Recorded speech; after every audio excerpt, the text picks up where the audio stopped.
সুপ্রিয় দর্শক, আসসালামু আলাইকুম। কেমন আছেন সবাই? আশা করছি যে যেখানে আছেন ভালো আছেন এবং সুস্থ আছেন। সবাইকে স্বাগতম জানাচ্ছি আমার আরেকটি নতুন এপিসোড দেখার জন্য। আজকে আমি আপনাদের সাথে শেয়ার করছি খুবই মজাদার একটা মিষ্টি রেসিপি। গাজর দিয়ে দারুণ স্বাদের একটা মিষ্টি রেসিপি তৈরি করে দেখাবো। পুরো ভিডিওটা শেষ পর্যন্ত দেখার অনুরোধ রইল।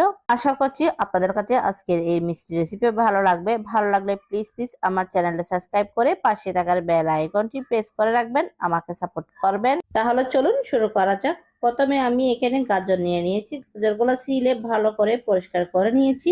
এখন এরকম একটা গ্রেটার নিয়ে নিয়েছি আমি গাজরগুলো গ্রেট করার জন্য। দেখেন সম্পূর্ণ গাজর আমি গ্রেট করে নিয়েছি।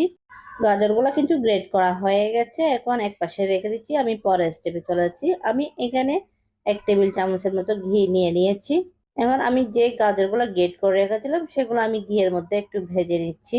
আশা করছি আজকের রেসিপিটা আপনাদের কাছে ভালো লাগবে। ভালো লাগলে লাইক, কমেন্ট এবং বেশি বেশি করে শেয়ার করবেন। দেখেন আমি এখানে স্বাদ মতো লবণ দিয়ে দিচ্ছি। আমি এখানে 1/3 কাপের মতো চিনি অ্যাড করেছি। এখন চিনিটা ভালো করে নেড়েচেড়ে গাজরের সঙ্গে মিক্স করে দিচ্ছি। গাজরটা কিন্তু আমি ফ্রাই করে নিচ্ছি। দেখেন গাজরটা ফ্রাই হয়ে গেছে। এখান থেকে আমি অল্প করে গাজর উঠিয়ে রেখে দিচ্ছি। এখন 1 গ্লাস লিকুইড মিল্ক দিয়ে দিচ্ছি। দেওয়ার পর আবারও নেড়েচেড়ে ভালো করে একটু জাল করে নিচ্ছি, গাজরগুলো যেন সিদ্ধ হয়ে যায়। এখানে 1/2 কাপের মতো সুজি অ্যাড করেছি। আমি এখন সুজিটা ভালো করে নেড়েচেড়ে গাজরের সঙ্গে মিক্স করে দিচ্ছি। চুলার ফ্লেমটা কিন্তু মিডিয়ামে রেখে এগুলা করে নিতে হবে। মিষ্টির ডোটা কিন্তু রেডি হয়ে গেছে গাজর আর সুজি দিয়ে। এখন এটা নামিয়ে রেখে দিচ্ছি ঠান্ডা হওয়ার জন্য। এখন আমি পরের স্টেপে চলে যাচ্ছি। আমি এখানে 1 লিটার লিকুইড মিল্ক নিয়ে নিয়েছি। এখানে আমি 3 টেবিল চামচের মতো গুঁড়া দুধ দিয়ে দিয়েছি। আমি 1/3 কাপের মতো আবারও চিনি অ্যাড করেছি। মিষ্টিটা আপনারা আপনাদের ইচ্ছে অনুযায়ী দিতে পারেন।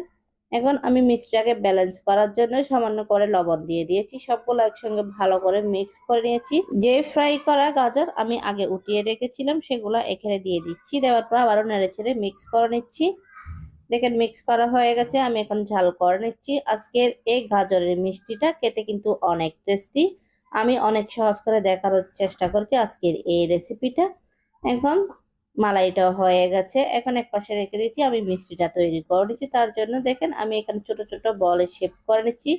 আমরা তো সবসময় গাজরের হালুয়া, গাজরের নাস্তা খেয়ে থাকি। এইভাবে কিন্তু একবার হলো ট্রাই করবেন গাজরের মিষ্টি। দেখেন সবগুলো বানানো হয়ে গেছে।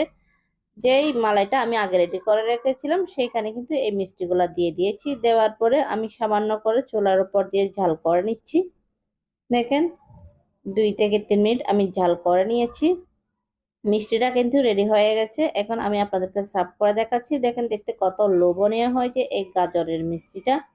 এটা তৈরি করা কিন্তু খুবই সহজ। অল্প কিছু উপকরণ দিয়ে কিন্তু এই গাজরের মিষ্টিটা তৈরি করে নিতে পারেন। আশা করছি আজকের এই সহজ রেসিপিটা আপনাদের কাছে ভালো লাগবে। ভালো লাগলে প্লিজ আমার চ্যানেলটা সাবস্ক্রাইব করে পাশে থাকার বেল আইকনটি প্রেস করে রাখবেন, আমাকে সাপোর্ট করবেন।